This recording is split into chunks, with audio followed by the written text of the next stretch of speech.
Hi everybody, I'm Kelly Posner, Principal Investigator for the Suicide Risk Assessment at Columbia University. I always have to start this presentation with a statement of disclosure, which is all of our original work was funded by the FDA, and my institution has had research support as part of efforts to help execute regulatory requests, and I have never had any personal compensation at any time. All right, well, we're here to discuss administration of this scale, but I always like to start with a few minutes on the public health story behind its use and why it's actually a good thing that we're doing it. And that begins with the fact that the field of medicine and even psychiatry has been challenged by a lack of clarity as to how to define suicidal occurrences. And corresponding to that, we've had no well-defined terminology, which very much cuts across research and clinical settings. So what happens is the same adverse event gets called 12 different things. Suicide attempt, not a suicide attempt, threat, gesture, and often the labels are negative, like manipulative, non-serious, but based on incorrect notions as to the relationship between seriousness and lethality. So somebody hears, oh, she only took 4 pills, we can't call that suicidal, when the data actually tells us something else. This will clearly have negative implications on how we manage. If we can't properly identify ideation and behavior, we certainly can't understand, manage, or treat it, no matter where we're trying to do so. This problem has had profound impact on our drug safety questions, but it even limits our confidence in epidemiological statistics, because if everybody's defining things differently, how can we compare across settings? In clinical trials, we can't interpret what we're needing to make sense of. So adverse events that should be called suicidal are missed, and things that are inappropriately called suicidal. Now, these next slides are examples of the problem that I'm talking about, and they come from the various RCTs that went into the FDA safety findings. And again, they reflect the problem. The first one says, patient attempted to hang himself with a rope. Investigator did not consider this a serious adverse event, but rather part of the personality disorder. So you see, suicidality was not indicated in that label. The overdose of 6 capsules was in fact intentional, yet called accidental overdose. This next one we call the slap heard round the world because it's been written a lot about. In fact, this scale about 2 years ago was on the front page of the New York Times because suicide assessment has become such a big issue. And this example was in there because it really tells the story. Somebody somewhere called a slap in the face a suicide attempt. Now, clearly a slap in the face should not be called a suicide attempt. And what it shows you is that it's not about drug companies or investigators covering things up, because it shouldn't be called that. It's about the fact that there's been no training or standardization in how to do this. Here's another one on the bottom. This is a schizophrenic, hit his head on the wall, explained it was like his thoughts were about to explode, inappropriately called suicide attempt. So that's the problem. What happens when we start to do something about it? Well, when we first applied a standardized approach, beginning with the antidepressants, it led to a 50% reduction in suicide attempts, a 50% reduction in the harm ratio, which shows you why we needed to do better. And that's consistent with findings that misclassification can lead to overestimation of true risk in this context. But even that's not enough, doing something systematic. And what I mean by that is all the previous trials, including psychiatry trials, have not been designed to answer the questions we needed answered. They weren't set up to assess for suicidality. So in the previous risk findings, we had to make the best sense of limited information. We had to rely on spontaneously generated adverse events.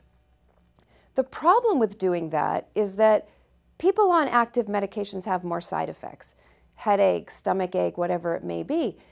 It may just be that an investigator had more contact with a subject because of increased side effects, and therefore more time to hear about suicidal occurrences, as opposed to it being a true difference in risk. And we have many analyses where when we have systematic data, we don't see the risk we see with adverse events. So the first thing we're doing here is avoiding false or misleading results. Now, this scale was actually first designed in a national trial to meet the need for something to track suicidality and look at change. It is the prospective counterpart of the system we developed for the FDA, which is why FDA and other agencies are often asking for its use whenever we have the luxury of collecting new data. It was developed by a number of leading experts. It's actually a collaboration with Beck's group. You may be familiar with their depression and suicide scales. It's evidence-based and it's low burden. It's got a very short administration time. But it uniquely assesses both behavior and ideation. Even when we do one of those large suicide studies and we can take as much time as we want, we have to do one measure of ideation, one of behavior. Nothing had really put them together. It's simply a 1 to 5 rating for suicidal ideation, from a wish to die through an active thought of killing oneself with plan and intent. It can be as little as 2 questions for ideation. So you say, have you wished you were dead or wished you could go to sleep and not wake up? Or have you actually had any thoughts of killing yourself? If the answer is no to both of those questions, there is no ideation, so you move on to behavior. Behavior covers the spectrum.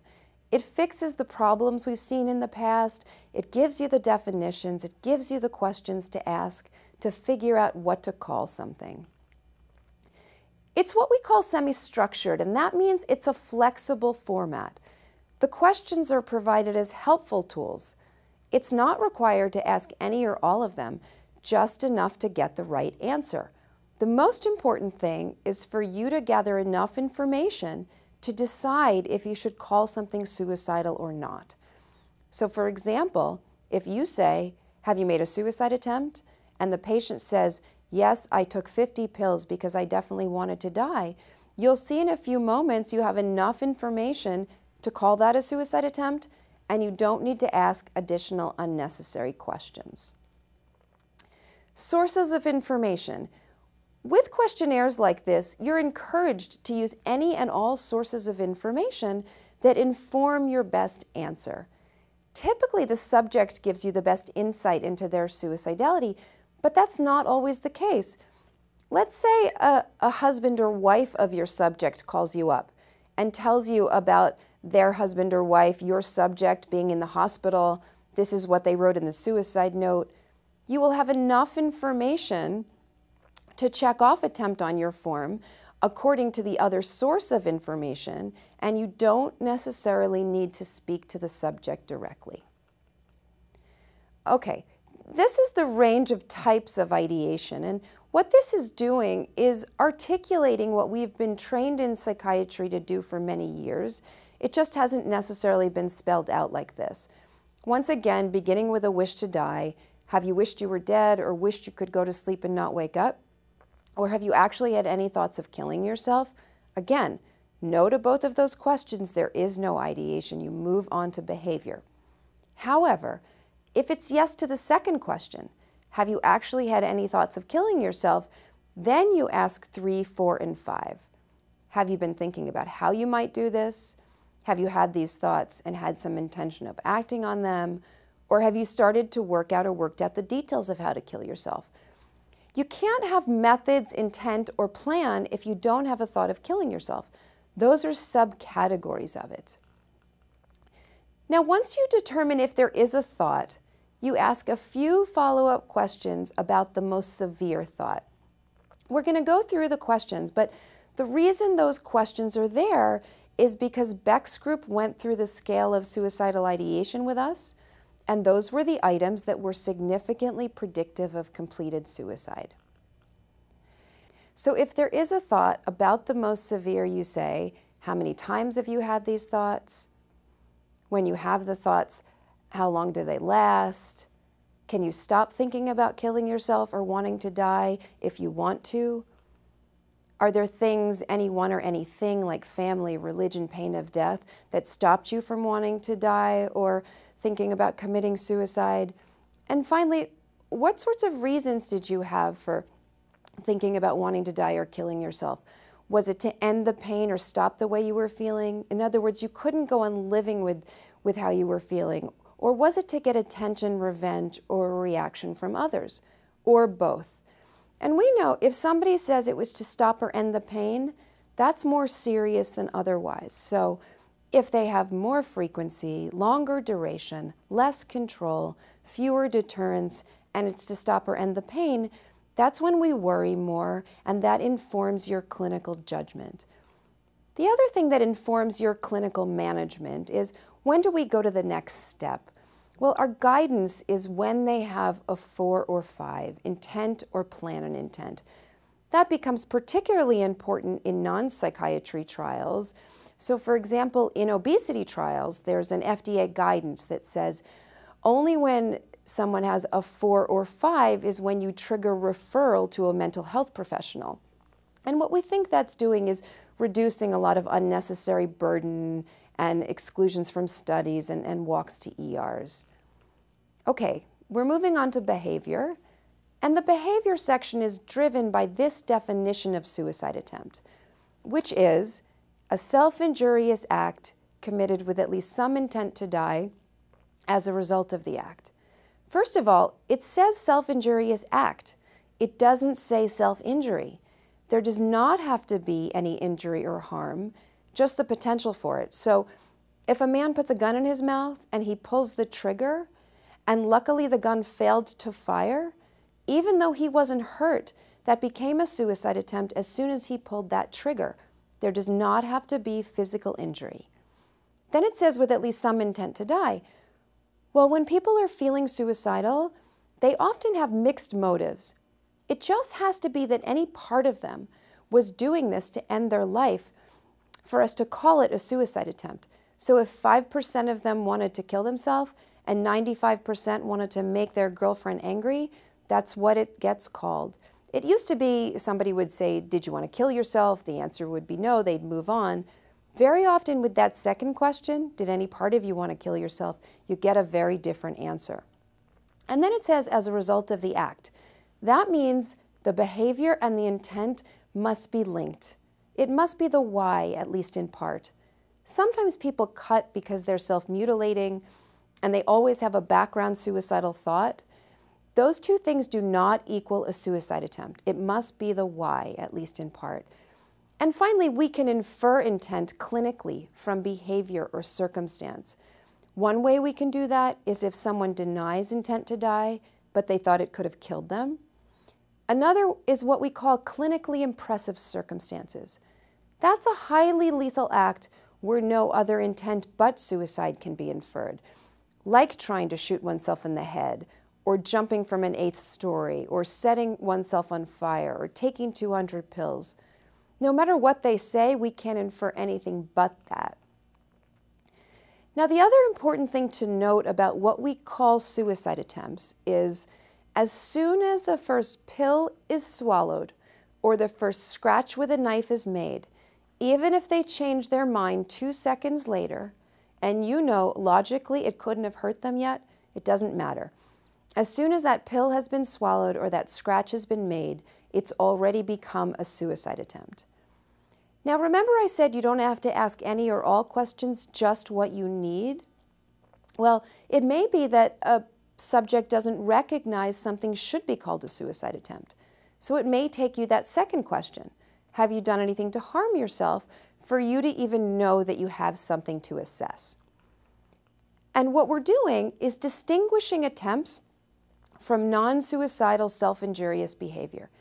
That's when they engage in the behavior purely 100% for reasons other than to end one's life.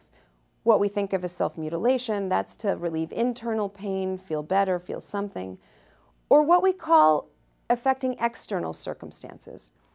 That's like if a man goes up to the roof because he believes people will feel sorry for him if they think he's suicidal. He actually has no intention of ending his life.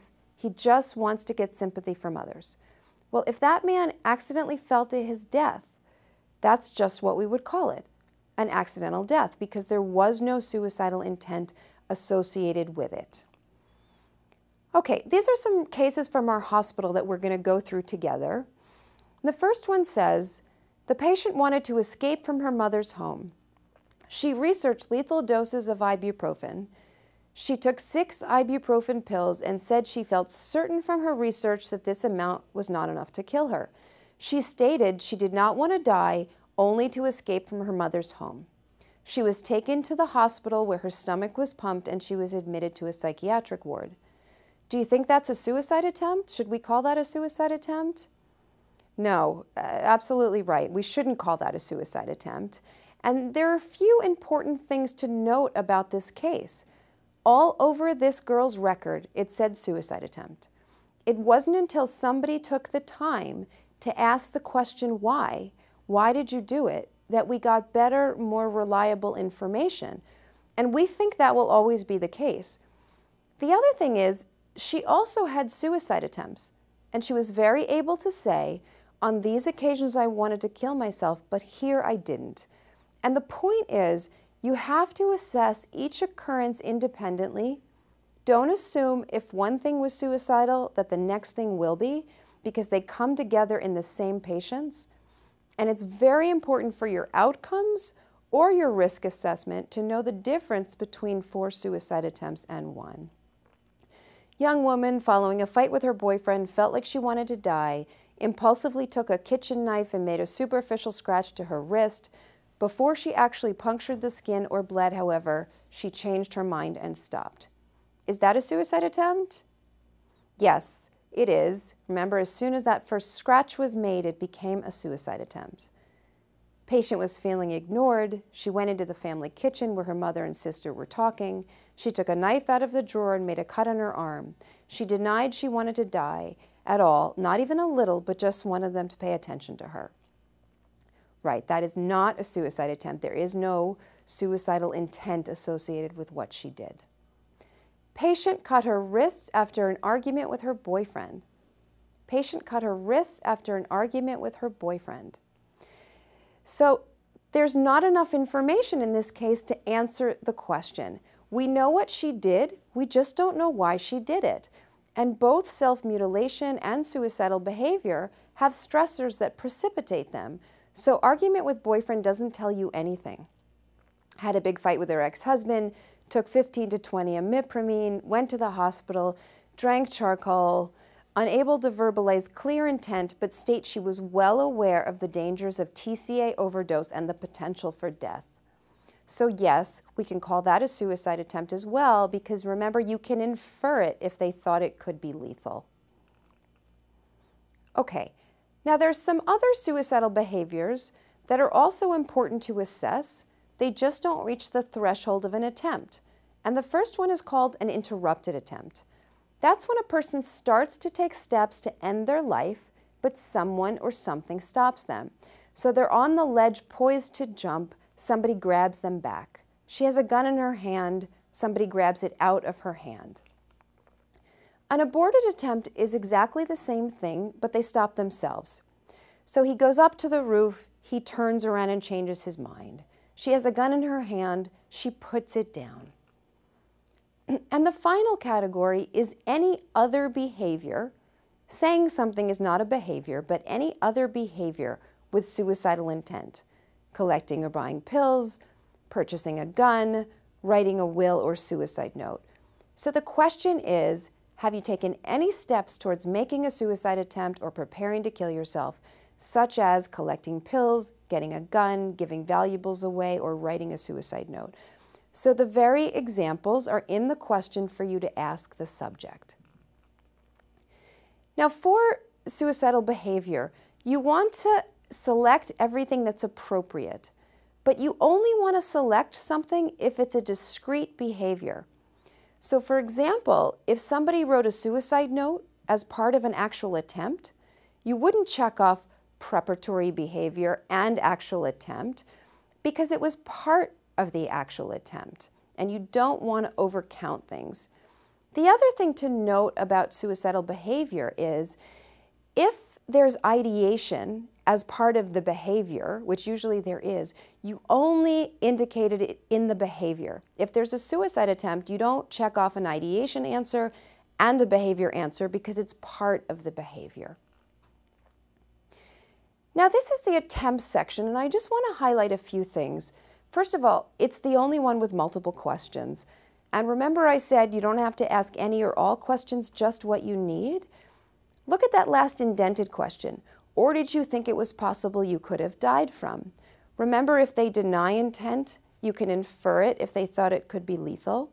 So you may need that question to get to the right answer. It just gives you the tools you may need to get to the right place, we think. And then at the bottom it says, has subject engaged in non-suicidal self-injurious behavior?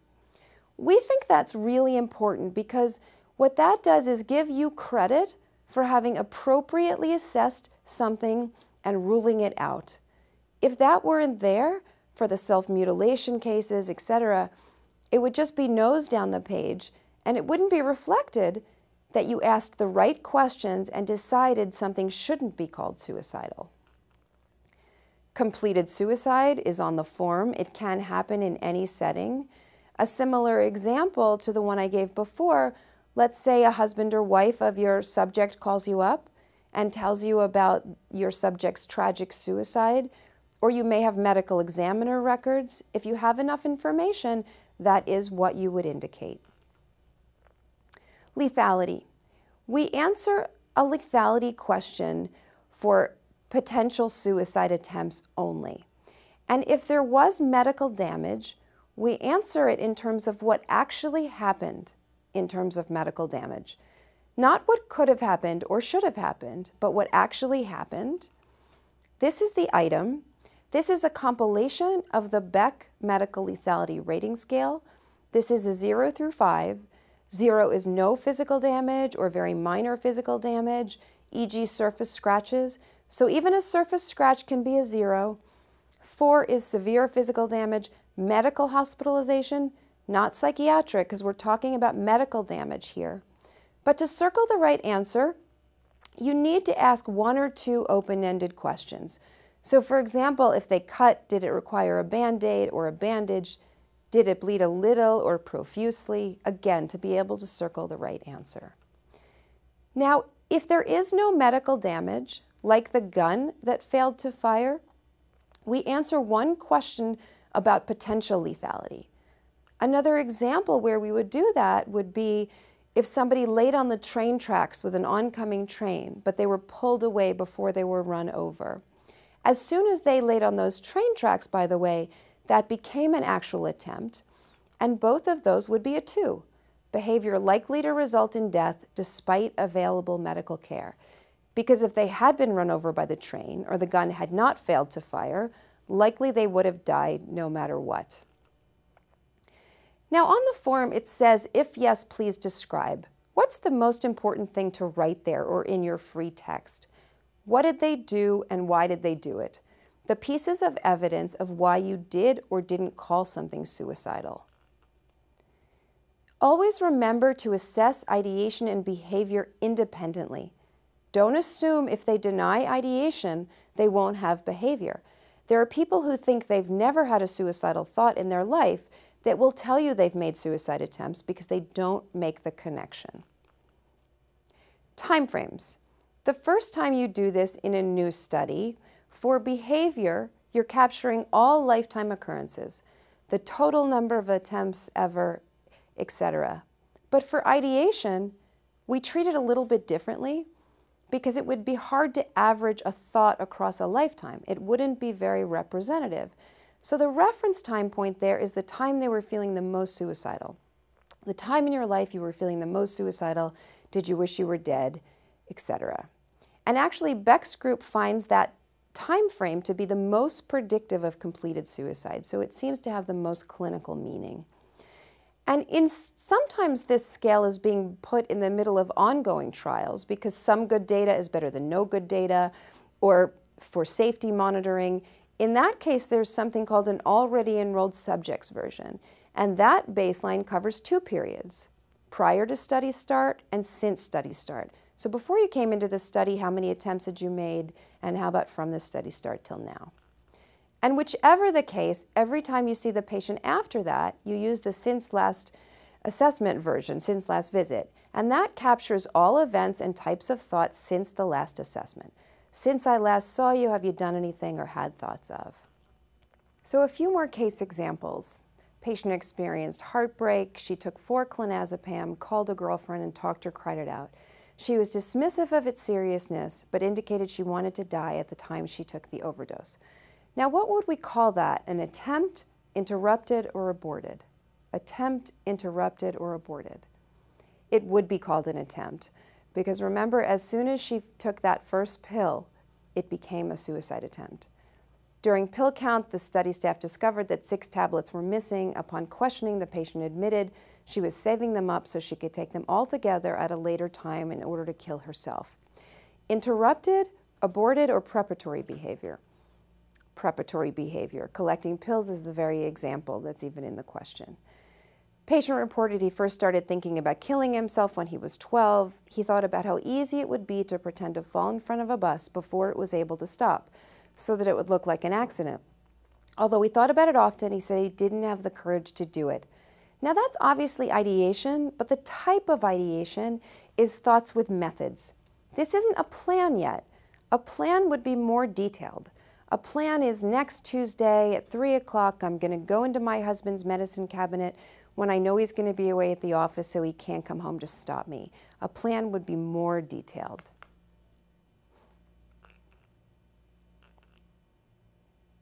Now, one of my final points is that often in studies like this, we have depression rating scales, and they usually have a suicide item in them, and we say to ourselves, why isn't that enough? Why do we have to do more? This is from something called the PHQ-9, which Dr. Spitzer, who developed the DSM, and Janet Williams, it's their wonderful scale developed in primary care for symptoms of depression. But the suicide item says, thoughts that you would be better off dead or of hurting yourself in some way. Well, first of all, we don't even consider better off dead even to be passive suicidal ideation. We don't consider it to be on the spectrum of suicidality. The only thing that the evidence has ever shown to be warranted is a wish to die. Beck's work has shown a wish to die to be significantly predictive of completed suicide. Hurting yourself can be self-mutilation, suicidality, again, setting you up for false positives. And we actually have studies where this item is followed by the SSRS, and that's what we see. When you ask the right questions about suicidality, you do away with cases that should have never been called suicidal in the first place. Now, there's a lot of clinical lore in the field that asking these questions is going to cause somebody to be suicidal, but the data tells us something different. Dr. Gould, who's an author on the SSRS, has a seminal article in JAMA 2005 indicating that asking these questions does not cause distress or suicidality. Now, this is my email. It's also on the front of your form, and I really encourage you to reach out if you have any questions about how to give the scale, what to call something. And these last few slides are just for your reference. This first one reflects all of the different types of indication where this scale has been used for quite a while, across all of psychiatry, but really across most of non-psychiatry as well. And this one shows you where it's being used clinically and internationally or about to be used.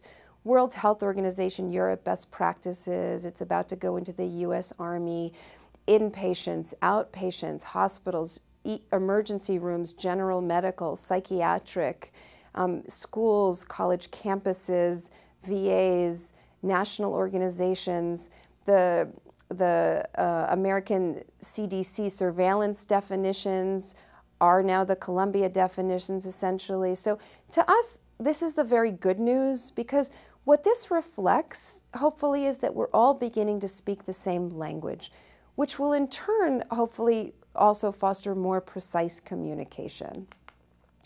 And in clinical trials, it's across all phases. It's over 90 languages, all types of interventions, but not just for safety, because if an intervention works, suicidality may be reduced, and it's nice to have something to document that. And it's also increasingly used to operationalize inclusion-exclusion. You know, in the past it used to say serious risk, acute risk, bad risk, and nobody knew what the heck that meant. So it's helping to operationalize that more.